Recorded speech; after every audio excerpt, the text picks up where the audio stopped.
Good morning and welcome to another edition of E.W. Jackson for America. Great to be with you again today. We've got a lot to cover today, so let's get right to it, shall we?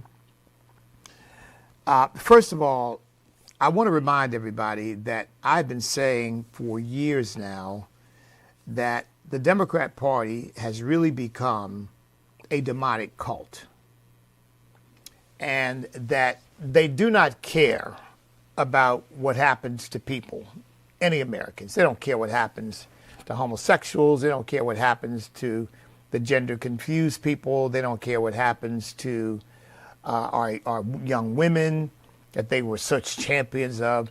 They don't care what happens to illegal aliens. They don't care what happens. Obviously, they don't care what happens to women.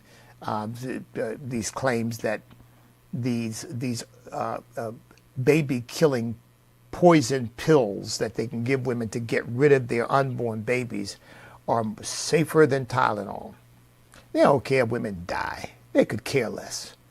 All they care about is the money, the power first, and the money. Power and money. Those are the things that drive them.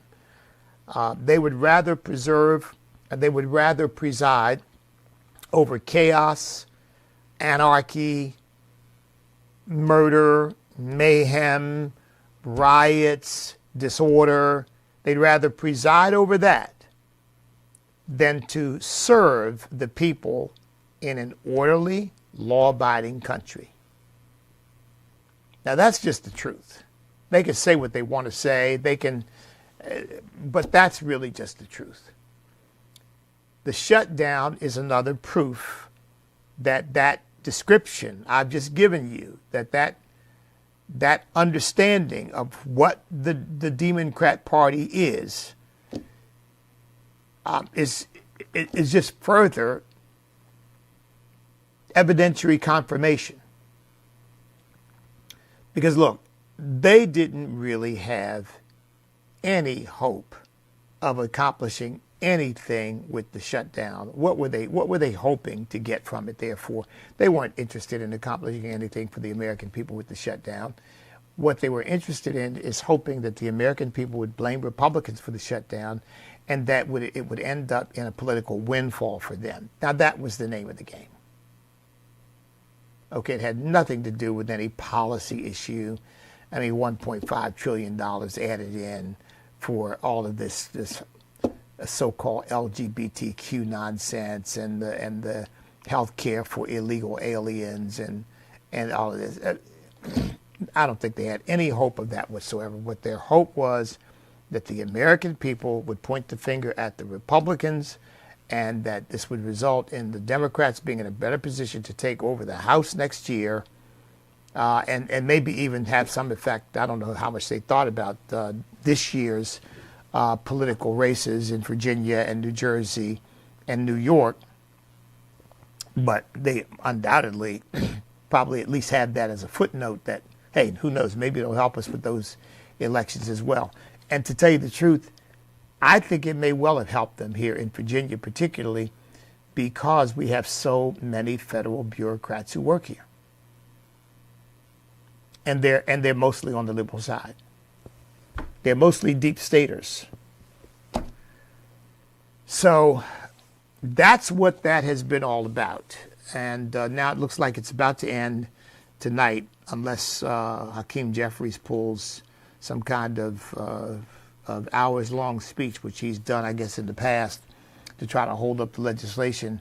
But I think they're not going to do that. I think they're going to just let it pass because I think they've read the tea leaves, and I think they're concerned that it will hurt them more than it hurts the Republicans, or even if it hurts them as much as it hurts the Republicans, that's not getting them anywhere. That's not furthering their thirst and their hunger for power.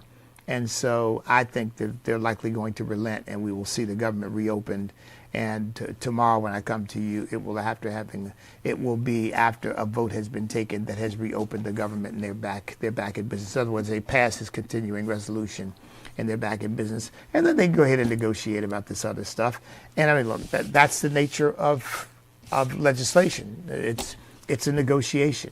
And I expect that they'll be negotiating on a number of things. I mean, the Republican margin in the House and Senate, margins in the House and the Senate are very, very, very close. You know, they've got the House now by 2 votes. 2 votes, folks. 2 votes. They just had a special election. They're swearing in a new representative from Arizona today, and that is going to reduce their margin from 3 to 2. So they're in a very, very tight situation. But I think that they will go ahead and pass this continuing resolution, which in my view doesn't make any progress either way or the other, one way or the other, which is once again, I say when logic doesn't make sense, and when I say logic doesn't make sense, because you pass continuing resolutions going back now who knows how long.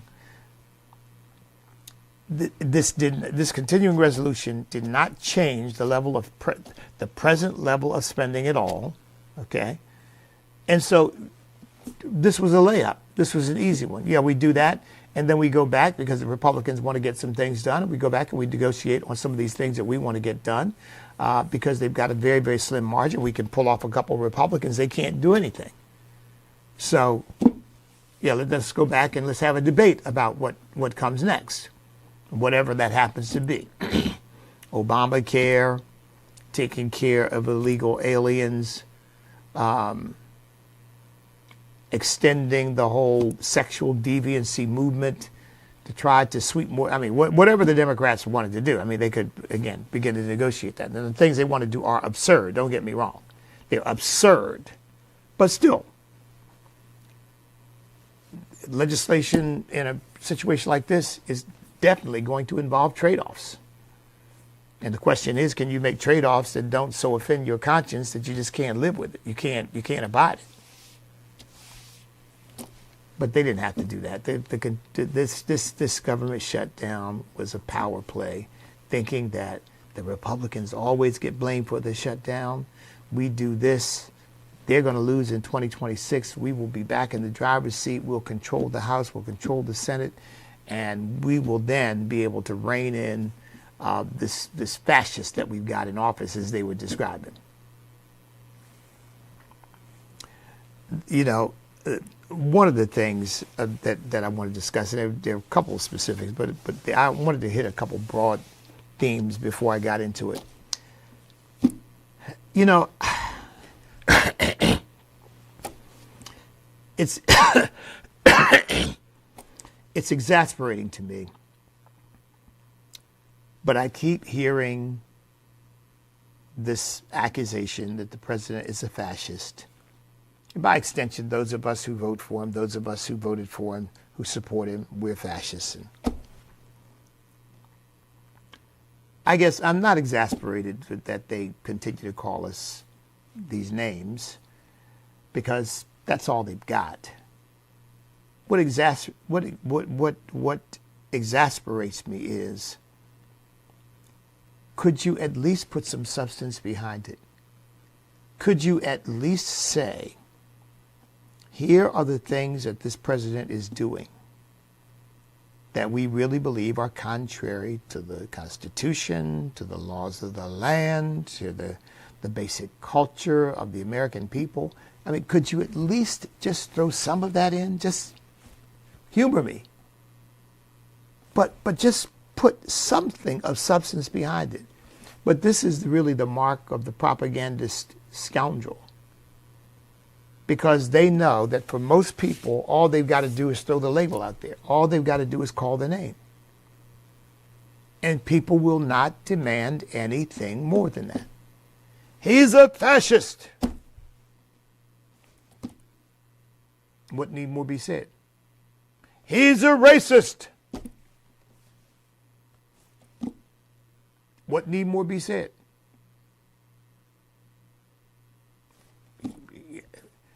Nothing to back that up. Nothing to suggest why. You just say it. He's destroying the country. Okay. How?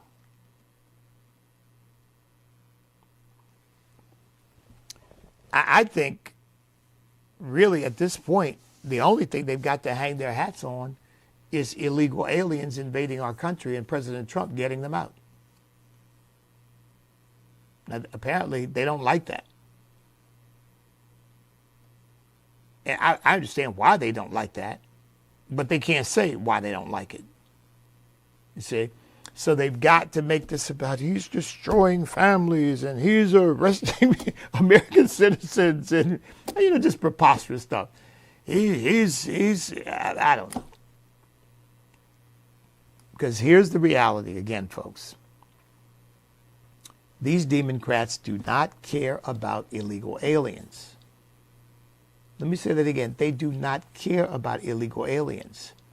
If they cared about illegal aliens, they would be railing against the cartels that charge these people thousands of dollars, enslave them when they get here, turn them into their drug mules or into slave labor to do things that they want to have done. And you don't hear the Democrats ever express concern about children being raped, children dying trying to get across the border, the cartels extorting money from people and putting people into slavery, the human trafficking in general, of bringing women over here who then have to work off what they owe the cartel with prostitution, trafficking young children. You don't hear them complain about any of it. The fentanyl that's killing 100,000 Americans a year. You don't hear have you ever heard a Democrat say, well, yeah, we got to stop that. We've got to do something about that. Have you? I haven't. And I'm a pretty close observer of public policy and politics. Now, that doesn't mean nobody ever has, but let's put it this way. Let's be clear. It certainly is not a theme or something that they in any way give any emphasis to. If any Democrat has ever said anything about it, and to my knowledge, they haven't. Because they don't care about the impact of their policies on human beings.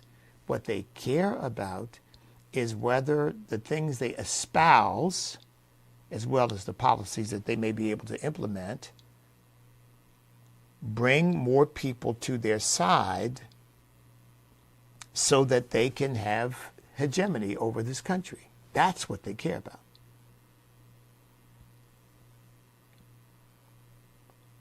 You know, it is a shame to have to put it this way, but I have to put it this way because this is the truth. They have so brainwashed and indoctrinated so many black people in America, the Democrat Party has, that they have got black folks to a point where they're literally voting for their own enslavement. Now let me, because I accused them of saying things without any substance, so let me, again, give the substance behind this. The Democrat Party cannot be politically successful in this country without the 90 to 95% of the black vote that they characteristically get, particularly in statewide and nationwide elections. They cannot succeed politically without that block. Now, the black vote is about 15% of the nation's voting population, but in states like Virginia, Georgia, I think it's about 33% here. Virginia's 20%. Pennsylvania's about 20%. In many places, 20%. Well, that's a big block, folks. I mean, that's 1 in 5 voters. Now, if you can get that block to break for you at 90 to 95%, well, you can offset a whole lot of losses in other places. They need that. But here's what the Democrats are really ultimately offering: welfare dependence, program dependence, special privileges, racial quotas, set-asides, DEI, affirmative action, all things that lend themselves to creating dependence in a people who are being taught you cannot make it without us and you cannot make it without the policies that we implement, because you're living in a racist society, and without us to correct or offset that racism, you are doomed. You are doomed. You will never make it on your own. Now, does that sound familiar? That is exactly what slave masters said to their black slaves, and said about them: they can never make it on their own. It's not possible. They don't have the ability. Now, they won't say, and Democrats won't say today they don't have the ability, but that's what they really think. They don't have the wherewithal. They cannot make it on their own. They must depend upon us to survive. And therefore, in return for their very existence, they must do our bidding. Now, what does that sound like? That's slavery, folks. It may be primarily psychological, but it's still slavery. You know, in southern Italy, before the great waves of Italian migration into our country in the 19th century, the southern Italians, people from Sicily and you know, that area, the Calabrese, and they were for the most part were peasants. Now, they weren't officially or legally slaves, okay? So that was not their official or legal status, the southern peasants. But any patrician, any person who was in the upper class could at any moment commandeer any peasant Italian to do anything they wanted them to do anytime they wanted them to do it. They weren't called slaves, but you know what? That's what they were. Because they were totally at the beck and call of the patrician class. So patricians walking down the street, they see an Italian, boy, come over here and pick this up and take this to my house. And they had to do it. Boy, come over here and dig this hole over here. I need a hole dug. They had to do it. Now, I don't know whether in the normal course they'd give them a little something, but they didn't have to. It was understood that they were at the mercy of their benefactors. And the black community is the same way today. Overwhelmingly at the mercy of the Democrat Party to do their bidding and to go along. I was looking at a picture earlier today and reviewing some of my files and for some of the things I wanted to talk about today and things I've talked about in the past. And I came across this picture that I'd saved of Joe Biden. Let's see if I can find it real quick, where he was at some event. I don't know where it was. I think it was on the White House lawn. And he was surrounded by, I mean, you could tell these people are all lighting the loafers. I mean, just surrounded by a bunch of freaks. You know, guys with dresses and all of that. Now, I guarantee you, most black folks don't cotton to that. I guarantee you they do not. But you know what? That's the price they pay to get the benefits that their benefactors are prepared to give them.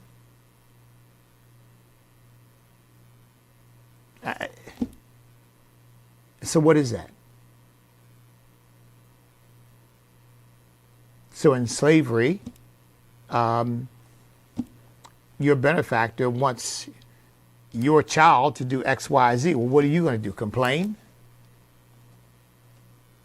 If you complain, you might not get any food. You might get put in a hot box. You might get whipped. You don't know what's going to happen. So you just basically go along in order to keep the food flowing and maintain some kind of safety, security, stability, what have you. I told you, folks, the spirit of the Democrat Party has not changed. It is still the party of slavery. I've said the Democrat Party outlawed allowing black people to learn to read. Okay? The Democrat Party today doesn't outlaw black people learning to read. They just put them in schools where they won't. What's the difference? And the result is none. There's no difference in the result. And yet, just like Pavlov's dog, and believe me, I'm not calling people dogs, but I'm saying, but you all know what who Pavlov was. He's a scientist, and he basically, I'm not exactly sure of all the scientific implications, but he basically proved that the salivation glands responded to stimulation for something that the dog wanted. So you figure out what is needed, and you then use that to create the stimulus and create the behavioral response that you want. I'm using it as an analogy, not as an insult, and people will take it as an insult, I know, but that's not what I'm trying to say. I'm simply trying to explain that the Democrats understand this, and that's what they're using. That's how they got, again,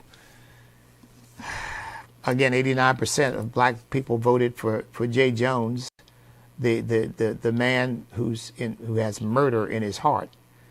90% voted for this woman, Ghazala Hashmi. Ghazala Hashmi. I keep wanting to say Hamshi, but Ghazala Hashmi, the first Muslim ever elected to statewide office in the Commonwealth of Virginia. And about 93% of them voted for Abigail Spanberger over a black woman, Winsome Sears. Because after all, Winsome Sears doesn't toe the whole Democrat line, and Winsome Sears didn't cotton up and side up to John Reed, even though he was a Republican. He's a homosexual, so he didn't side up to him and get all enthusiastic about that because she's a Christian and she knows homosexuality is sin, and she just really didn't want to associate with it. It's like I didn't vote for him. But all these black folks, many of them Christians, ran out there and voted for these reprobates on the Democrat side. I mean, godless, every single one of them to the core, including Hashmi the Muslim, because Islam is godlessness. It's idolatry. And I'm not saying these people don't have a right to run. I'm saying people don't have a right to vote for them. I'm saying Christians ought to know better. But I guarantee you many Christians would not vote for this abomination. Because the Master said so. And the Master always takes care of us. Now, I know, folks, it's ugly, but it's harsh, but it needs to be said.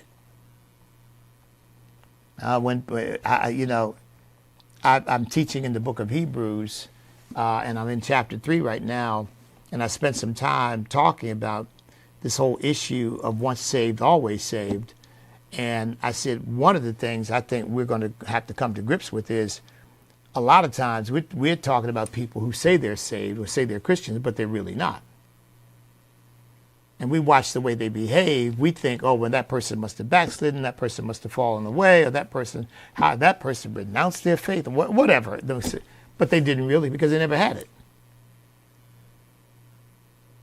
And anybody who claims to be a Christian can vote for these people who believe in baby killing en masse and believe in operating on children and cutting off boys' genitals and cutting off girls' breasts because they think they know what the real gender of the child is because the child was born into the wrong body. I mean, which is, again, you ought to be put in an asylum to think like that. That's insane. And you got a bunch of Christians go out and vote for these people. Many of them are undoubtedly deceived. I can't say 100%, but a lot of these people just aren't Christians. They really aren't. What they are, they're racial and political idolaters.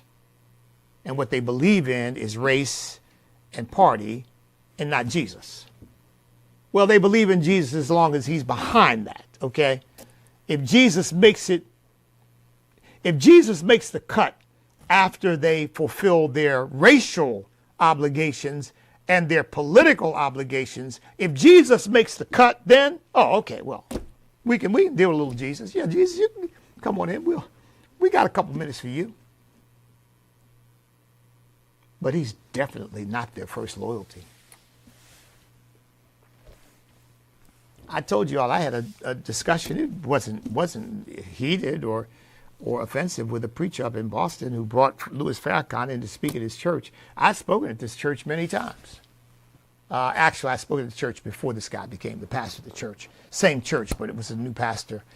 He brought Louis Farrakhan. He was bringing Louis Farrakhan in. I met him and asked him, I said, why would you bring Louis Farrakhan in and put him in your pulpit? Louis Farrakhan is a false prophet. Louis Farrakhan doesn't know God. Louis Farrakhan is not a follower of Jesus. Our pulpits are reserved for those who are going to proclaim the gospel of Jesus Christ. To tell you the truth, I've always had a rule. If you are a politician, unless you are a born-again believer, and I'm confident of that, you don't get behind my pulpit. You better know the one who gave me that pulpit, or you're not getting behind it. I'll put you down on the floor and give you a microphone and let you speak there.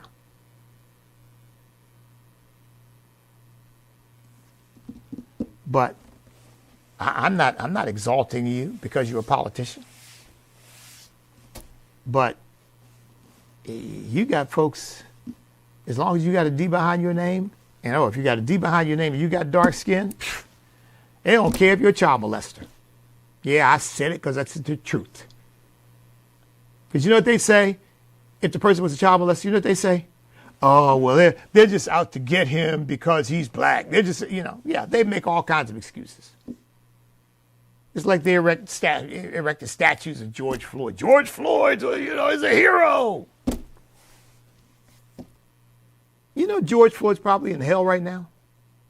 I don't know that for sure, but he's probably in hell. Because the man died and his death was unjust in my view. So let me just make that clear. But the man died high on methamphetamines and fentanyl. Now, he might have been saved and been a backslider. That's why I say I can't say 100%. But I can say he probably, given the lifestyle he was in, he was caught counterfeiting money. Given the lifestyle he was living, he's probably in hell right now. And you got Christians, George Floyd, what an icon, what a courageous. He got himself into a bad situation, and he was mistreated in the process. No question about that. Grossly mistreated. I acknowledge that completely and totally. Don't let anybody ever say I didn't. But he was in that situation because he was doing things he had no business doing in the first place. That does not make him a hero.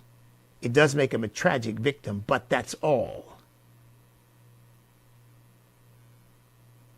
He doesn't deserve a statue. He deserves to be a cautionary tale. Which is, don't put yourself in a position where bad things can happen like that, even though we want our police officers to all behave properly. If you behave in such a way that you put yourself in the clutches, you might end up in the clutches of the wrong person sometime.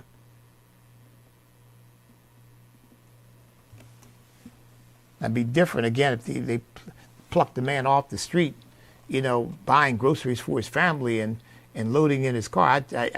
One time, I was standing on a street corner in San Diego. I don't think I've ever told this story before. I know I never told this story before. I don't think of it that often. I was standing on a street corner in San Diego, California, because when I was there for, San Diego, California, I was there for electronic school training while I was in the Marine Corps. I didn't have a car at the time, and so we had to catch a bus. Me and another guy who lived off base, we were both married, had to catch a bus to the base. And we were standing on the corner waiting for the bus. A police officer pulled up. His lights were flashing. He got out of his car. Both of us were holding packages because this was our lunch. I mean, we were lowly Marines. We didn't want to eat the mess hall food. And so, we had our wives pack us a lunch. And we both had, I'm pretty sure there were probably brown bags in our hands. Cop pulled up and got up and pointed his gun over the car and told us, put the bags down. Well, needless to say, we slowly put the bags down. And he told us, turn around. We turned around. He could see that we didn't have any weapons. He put his weapon away and he walked up, asked us for our ID. We told him who we were. And he apologized. He said, I'm sorry about that. He said, but we're chasing 2 armed robbers. And you all generally fit the description. And I don't know whether the guy beside me, I can't remember whether he was black or white. I wasn't thinking about that. I was thinking about the fact somebody pointed a gun at me. That's the only time I've ever had a gun pointed at me. Now, if something had happened to me in a situation like that, that'd be different, wouldn't it? Because I was minding my business. I was doing what I was supposed to do. I'm serving my country. I'm innocent of any wrongdoing. That would be an entirely different situation. But if I'd robbed the bank or robbed something, and I'm standing there and I got a gun stuck in my back, and I'm trying to pretend that I'm something I'm not, and the police officer realizes I'm a dangerous person and I make the wrong move and I get shot, and then all of a sudden everybody wants to protest, oh, the black man was killed, the black man was killed. Well, wrongly or rightly, that would not put me in a position to be any kind of hero, would it? Because I was up to no good and putting myself in a position to be hurt. You all get what I'm saying here. This racial stuff has got to stop. Okay, look, I went on with that longer than I really planned to, but we've got the Democrat Party has got to be stopped in the name of Jesus. And again, not stopped with bullets and bombs. That's not what I'm talking about. So, all you lefties who monitor my program and say nasty things about me, yeah, they never say, once again, E.W. Jackson denounced violence and said, we don't believe in solving our problems with violence. They never tell you that. They'll just say, he's homophobic, he's Islamophobic, he's, But we got to defeat these people. And we've got to defeat them on the high ground of moral excellence with the weapons of warfare that are not carnal. They're not guns, they're not knives, they're not bullets, they're not bombs. And I hope, God forbid, that they never push us to the point where we end up in a civil war where we have to defend ourselves that way, because they certainly seem to be trying to push us in that direction, don't they? With Antifa, did you see the Antifa attack on Turning Point USA out at Berkeley? You do wonder about going to Berkeley. I mean, that's like taking a truckload of Bibles to communist China and being shocked when the Bibles are confiscated. And I'm not criticizing Turning Point USA because they got to do this, but I mean, what in the world would you expect at a reprobate, degenerate, depraved institution like the University of California at Berkeley? They might as well call it the University of Communism at Berkeley, because that's what it is. the Attorney General is investigating, because apparently they completely disrupted.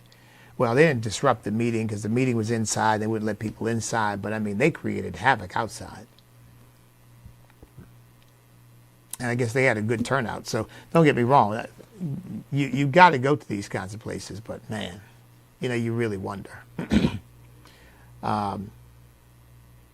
So God bless them for going. But, boy, I'll tell you, Berkeley, it's almost like you want to say, shake the dust off your feet for testimony against them and move on.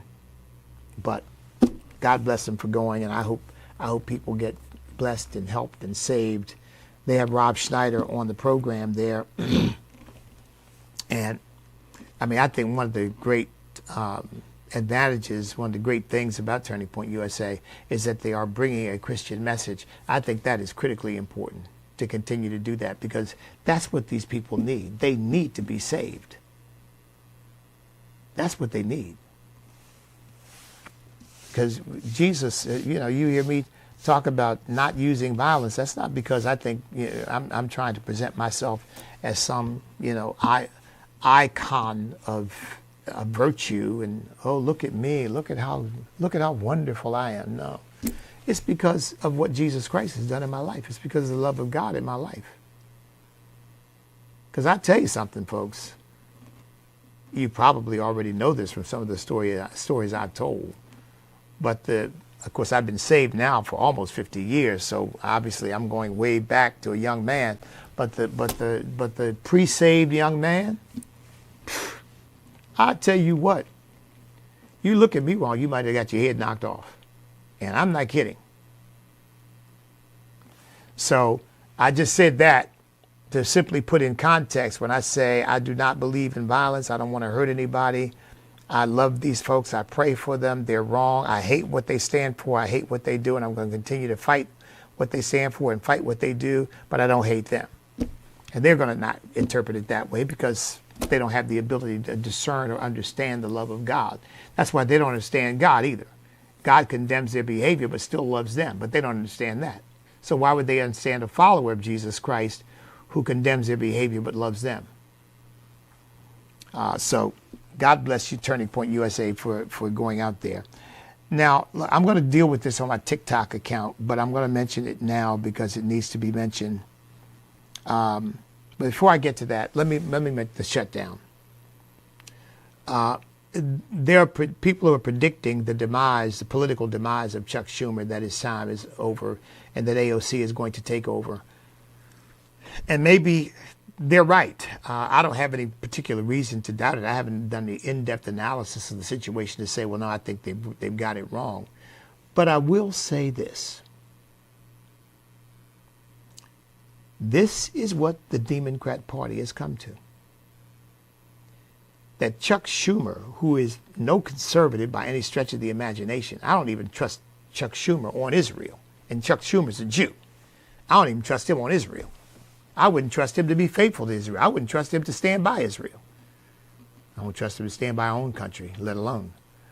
But to think that we've come to a point where U.S. Senator Chuck Schumer, lifetime New Yorker, is in political jeopardy because of a little half-baked, two-bit ignoramus of a diva politician by the name of Alexandria Ocasio-Cortez. And I say all of that, again, I'm not trying to disparage her as a person or her ethnicity, anything like that. But the woman is about, she's about 1/10 of a centimeter deep. I mean, she's dumb. She's dumb. The woman, she can't analyze any facts. She doesn't know what's going on. She has no understanding whatsoever of the nature of our country at all. Now, maybe she's capable of understanding it if she were to actually sit down and think it through, but I don't think she's capable of sitting down and thinking it through, because I think she's one of these she's one of these Democrats that fits perfectly within the party, because the party is a party of emotional manipulation. That's what they traffic in. That's why they don't mention facts when they call President Trump a fascist. There are no facts to marshal, but they don't care about that, because what they're trying to do is manipulate people emotionally, because they know that's all that matters. All that matters is not informing people, not educating people, but getting people to do what you want them to do. That's what matters. And they figured out their formula for that. Their formula for that is you manipulate people on the basis of race. You manipulate them on the basis of the ideology of social justice. These are oppressors and these are their victims. And these are the racists and these are their victims. These are the misogynists and these are their victims. And so you keep that paradigm, you keep that dynamic going. I mean, it's a Marxist strategy, but it's very simple-minded. I've heard people say Marx was actually a brilliant economist. Maybe he was, but I tell you what, his social analysis was stupid. It was absolutely inane. I mean, it just violated every principle and observation of normal human life. I mean, this notion that people are good. They're only made bad by the systems they live in. And when the system is capitalism, it makes people really bad. But you change the system and people will be good. I mean, your dog or cat knows better than that. So, I mean, it's like I said, and maybe he was a brilliant economist. I don't know. I've not read anything that would prove that to me, but I've heard people say that. In fact, Thomas Sowell says he was I guess a Marxist before he ultimately came to his senses. And so I guess something about Karl Marx's economic theory that he studied extensively impressed him. And Thomas Sowell is a brilliant man, and I'll certainly defer to his intellect on that. I have not seen it. But I know one thing in terms of social analysis and understanding of human beings. The man was a complete dunce. In fact, he was downright demonic. And that's where AOC is. I mean, just a complete dunce. That whole crowd of Marxists, the four horsewomen of the apocalypse and all the people that they've surrounded themselves with, all these far leftists, just as dumb as rocks. But apparently, Chuck Schumer's got a -4 rating among New Yorkers, and AOC has a 46% positive rating. But look, in a world where people admired Fidel Castro and Che Guevara, we shouldn't be surprised. Two of the most murderous people to ever arise in our hemisphere. I think Che Guevara was I think Che Guevara was a serial killer who had some so-called communist revolution to justify his bloodlust. I really do. And by the way, and both of them were racist to the core. Because again, as I've said, Hispanic is not a race. Hispanic is a language, and to some extent a culture. But what we call Hispanics are people whose ancestry comes from Africa, from South America, obviously, Central America, and from Europe, because Spain colonized South America. So a lot of so-called Hispanic people in South America are really Europeans whose ancestors came from Spain to South America. And that Fidel Castro and Che Guevara, they were not indigenous people. They were Europeans, or people of European ancestry. But that's neither here nor there. The point is, they looked down on black people. Yeah. Because it's not the ideology, it's not the skin, it's the sin, folks. That's the issue. But somehow they want to make, the leftists such people of such racial justice. And those Republicans and those conservatives are racist. They forget that the Democrat Party really ultimately became a party for the preservation of slavery and white supremacy, and the Republican Party was formed to end slavery. Now, you tell me.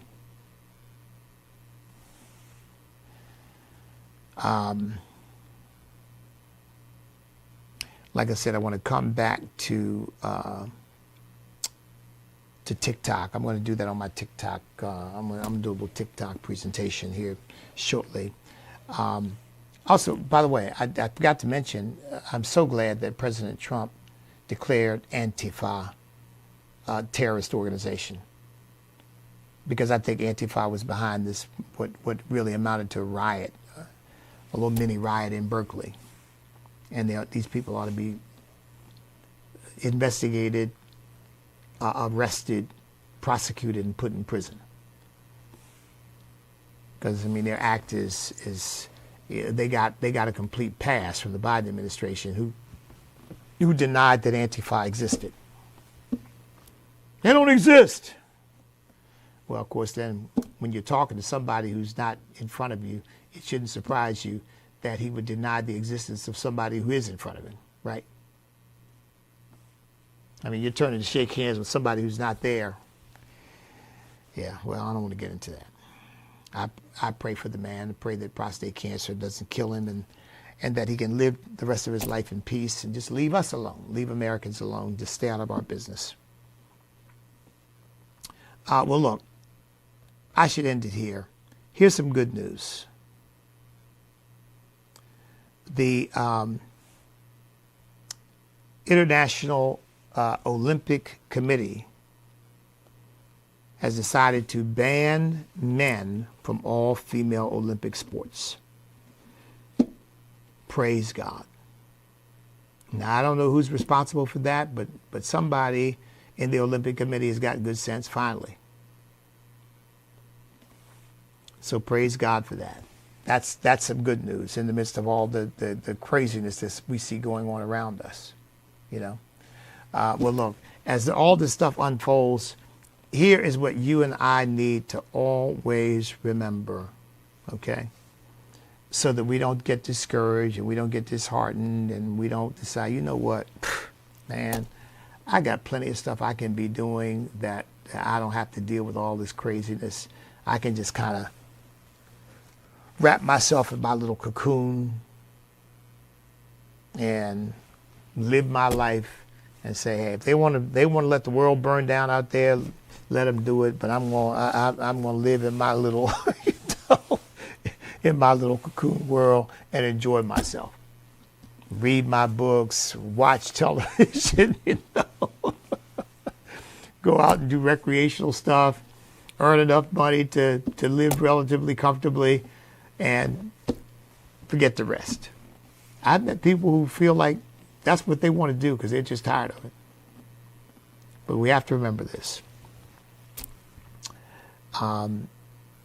Ephesians 2:11 says, we are his workmanship, created for good works in Christ Jesus beforehand, that we should walk in them. We've got works to do, and we cannot walk away from that. We're not walking away from the works. We should walk in the works. Jeremiah 29:11 says, God says, I know the plans I have for you, plans to do you good and not harm, to give you hope and a future and expected end. When you seek me with all your heart, you'll find. In spite of what happened in the last Virginia election, I'm convinced that God has a plan for me and God has a plan for this Commonwealth, and I'm not giving up on that. And it's not for these reprobates to run the Commonwealth. It's for God to raise up people like George Washington and Thomas Jefferson and Patrick Henry with honor, with integrity, with decency. I didn't say with perfection. But, I mean, right now we got this woman elected mayor who I wouldn't trust as far as I could throw her. I guess the head of the Senate. I don't know this guy, but I know Louise Lucas is one of the top Senate leaders. And Louise Lucas she's aspiring to be a marijuana drug dealer, open as many marijuana shops as she can. And this woman almost got somebody killed trying to topple one of the statues in Portsmouth, almost got somebody killed, and because of her power was able to get out of it. In fact, I think the city ended up paying her for some reason. She was disparaged or something. I mean, these people are so corrupt. It's a shame. And so that's the woman who gave me this long lecture about how much she hated the Founding Fathers. In a group, I asked an innocuous question about the Founding Fathers, and she went into a tirade about how much she hated them. Idiot doesn't have the sense to know that she's standing on their shoulders right now. But look, that's going to do it. God bless each and every one of you. I hope I didn't seem to have rambled today, but you know, these things are very much on my mind. And again, you know, I am more concerned about the Democrat Party than I am about Communist China. Because Communist China, if the Democrat Party were a truly patriotic, God-fearing, America-loving party, China would have no ability to even get in and infiltrate our country from within. But the Democrat Party will invite them in and tell them, just have at it, because we don't like America any more than you do. And I tell you, I had some stories. I'll deal with this on TikTok, but you know, China is still trying to send its most beautiful women into America to try to seduce powerful people in important positions. China is still trying to figure out how to buy up land in our country. China is still trying to figure out how to infiltrate America. And you know what? Every time one of these women is found to be consorting with somebody, you know who it is with, for the most part? It's some Democrat. Because they're ideologically compatible. See, we conservatives hate communism. The Democrats love it. They think it's really the ideal. If America had good sense, we'd be communists. I think that's their point of view. And they wouldn't say that, but I think as a practical matter, that's really where they're coming from. Well, listen, I got to go. I'm way over. God bless each and every one of you. Stand up, step up, speak up, refuse to back up, because we cannot be defeated if we will not quit. Because we are on God's side. God bless everybody.